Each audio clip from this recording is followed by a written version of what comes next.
자, 이번에 매크로 전략 세워보는 100점 무패 시간입니다. 도움 말씀 주시기 위해서 카톨릭대학교 경제학과의 양준석 교수 나와 있습니다. 교수님 안녕하세요. 안녕하세요. 네. 자, 이번 주에 예고된 바 미국의 1월 달 소비자 물가와 생산자 물가 지수 발표가 있습니다. 지난주 고용이 좀 놀랍게 좋아서 이번 지표에도 영향을 주는 것은 아닌가 이런 생각들을 하던데 어떻게 보시는지요? 예, 영향을 줄 수밖에 없을 것 같습니다. 지금 연준이 생각하기로는 경제가 서서히 식어져 갈 것 같다. 그렇게 생각하고선 계속 계획을 만들었는데 진짜 12월하고 1월에 고용 지수는 생각보다 거의 2배가 넘었어요. 한 20만 명 생각했었는데 50만 명씩이나 나오니까 네. 일자리가 그러니까 경기가 과열되지 않았느냐 그렇게 생각할 수밖에 없고 지금 빅테크에서 계속 해고가 일어나긴 하지만은 네. 그렇지만은 근본적인 노동 시장은 아직도 강하다. 그런 결론밖에 맺을 수가 없고 지금 여기서 지금 현재 연준이 제일 걱정하는 것은 서비스 가격의 증가인데 이렇게 노동 시장이 과열돼 있고 거기에 따라서 임금도 많이 올라간다면 서비스 가격이 떨어질 수가 없죠. 그렇게 된다면은 이 인플레이션이 지금도 오래 갈 거라고 생각하지만은 더 오래 가지 않을까 그런 염려가 상당히 심할 것 같습니다. 네. 경기가 연착륙하느냐 경착륙하느냐 논란이 아니라 착륙 자체를 안 한다고 이렇게 또 얘기를 하는데 그러니까 계속 떠 있다는 얘기의 의미가 되겠죠. 그에 따라서 이 연방준비제도의 정책 스탠스, 금리에 대한 시각이 좀 변화가 생기게 될까요? 일단 상반기는 변하지 않을 것 같습니다. 왜냐하면은 연준 FOMC 안에 매파던 비둘기파던 상반기는 계속 일관성이 있게 얘기를 하고 있어요. 그것은 상반기까지는 한 5.25%까지 올리겠다. 다만 하반기에 가서는 좀 비둘기파하고 매파가 좀 차이가 있었습니다. 비둘기파는 일단 더 올리지 말고 어떻게 되는지 기다려보자. 그렇죠. 통화 정책이 실물 경제에 영향을 미치려면 3개월 내지 6개월 걸리는데 연준이 금리를 올리기 시작한 게 작년 3월입니다. 아직 1년도 안 됐어요. 네.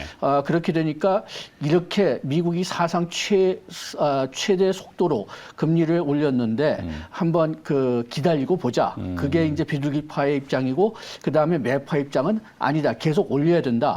그래서 그것은 일단 데이터를 보고선 결정할 것 같은데 지금 노동 시장이 지금같이 계속 좋다면은 그러면 매파가 이길 수밖에 없는 것 같고요. 네. 그리고 또 지금 주식 시장에서 지금은 그래도 조금 이제 인식을 한 것 같지만은 좀 연준이 금년 말에 금리를 내리지 않을까 그런 어떤 이상한 희망 때문에 그렇기 때문에 좀 주식 시장이 좀 떴던 것 같은데 연준이 매파던 비둘기파던 금년에는 내리지 않을 거라는 말을 계속 반복하면서 좀 드디어 금년에도 금리 인하는 없을 거라는 것을 좀 인식을 한 것 같습니다. 네.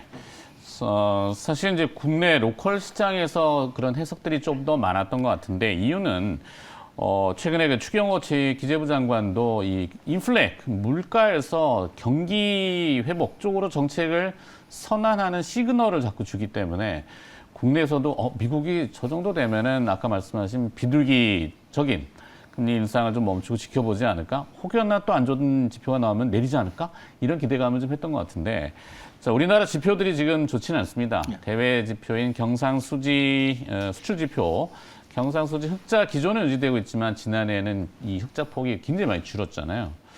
자, 우리 현재 한국 경제에 대한 상황은 어떻게 파악이 되나요? 예, 경기 둔화를 피하기가 좀 어려울 것 같습니다.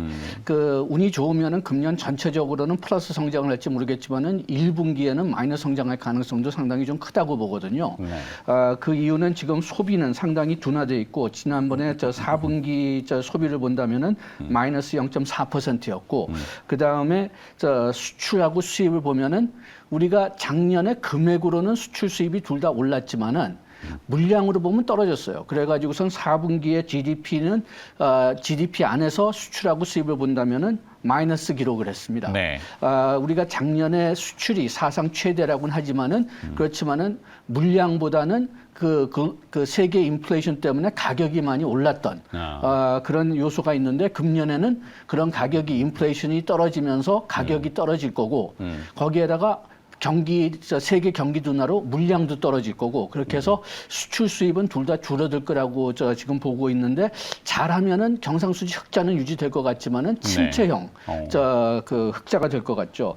그 다음에 뭐 아까 얘기했지만은 소비도 지금 일단은 뭐 그 경기 불확실성이나 그 가계 부채 때문에 줄어들 것 같고 투자도 그렇게 잘 되진 않을 것 같습니다. 역시 기업 부채가 상당히 큰 상태고 그 금리가 지금 떨어지진 않을 것 같으니까 그러니까 또 투자에도 그렇게 좀 그 동력이 없을 것 같고 그렇다면은 뭐 정부 지출밖에 더 없는데 그런데 뭐 금년 정부 예산이 그렇게 작은 예산은 아닙니다. 추경을 빼면은 사상 최대 그 본 예산 지출이니까요. 그리고 한 75%는 상반기에 쓴다고 하는데 이게 좀 다시 우리나라가 좀 정부 지출에 좀 많이 의존하는 그런 그 상태가 될 것 같습니다. 네.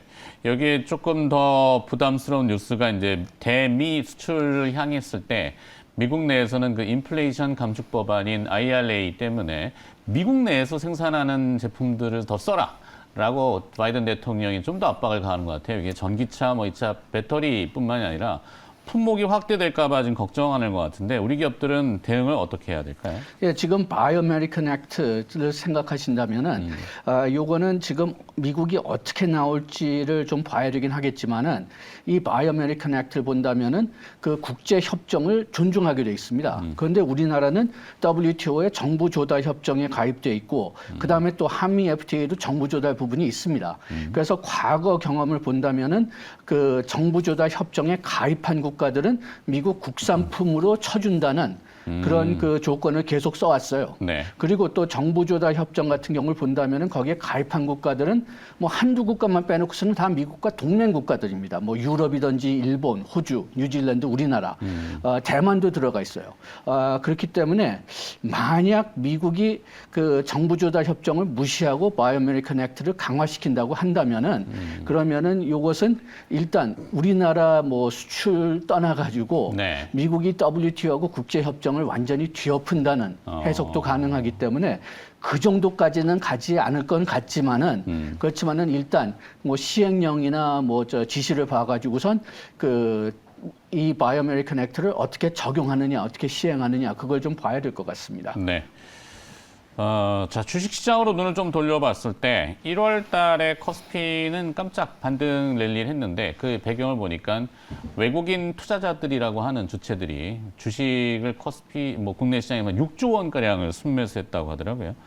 자, 2월에도 지금 이제 중반을 지나고 있는데 뭐 주식시장 전망을 여쭤보기는 그렇습니다만 자본시장의 일환이니까 자, 2월은 어떻게 보시는지요? 저는 지금 떨어질 가능성이 올라갈 가능성보다는 더 높다고 봅니다. 근본적으로는 금리가 떨어질 것 같진 않고 오히려 올라갈 요소들이 많고 그다음에 경기가 계속 둔화될 가능성이 크고 또 뭐 우리나라의 뭐 주력 수출 상품 뭐 반도체를 본다면은 지금 최소한도 상반기는 반도체 수출이나 반도체 내수가 그렇게 회복되지 않을 것 같으니까요. 그러니까 지금 내려갈 그 요소들이 더 많다고 보는데 그런데 뭐 주식시장은 언제든지 아까 얘기했지만은 뭐 어떤 엉뚱한 기대가 나와가지고선 또 뒤집어질 수도 있으니까 뭐 꼭 내려가겠다까지 말씀은 드리지 않겠지만은 지금 보면은 내려갈 요소들이 훨씬 더 많다고 봅니다. 네, 변수가 좀 있다.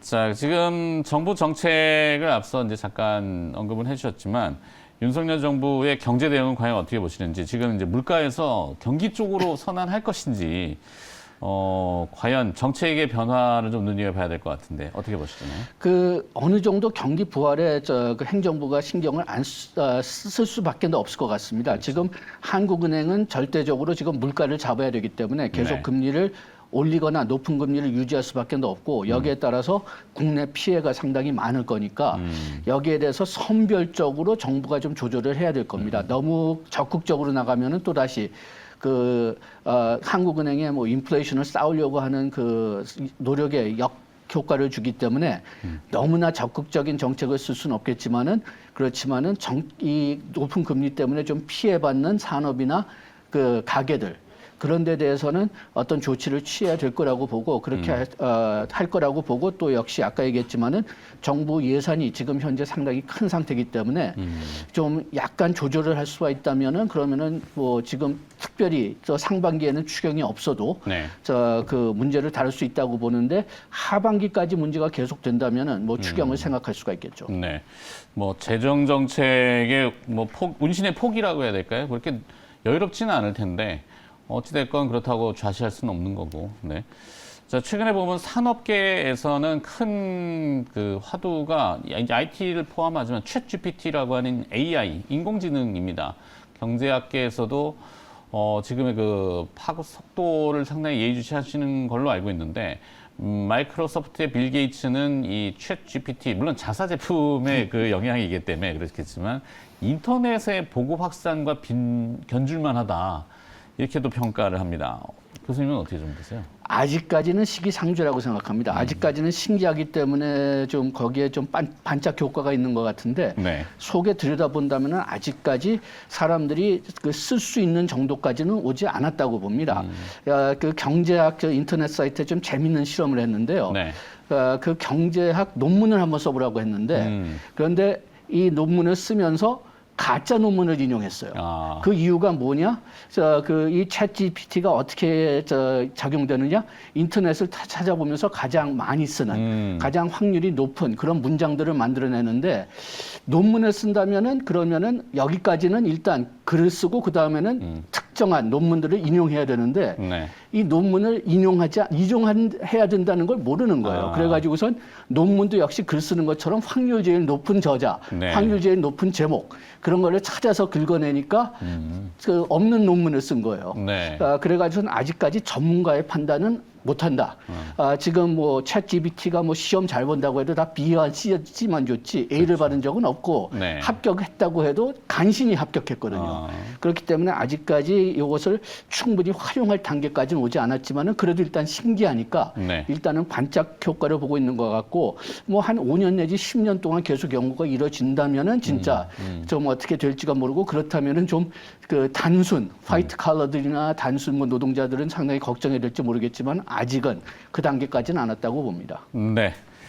자, 오늘 여러 가지 얘기를 좀 잘 들어봤습니다. 도움 주신 분은 카톨릭대학교 경제학과 양준석 교수였습니다. 교수님 고맙습니다. 예, 고맙습니다.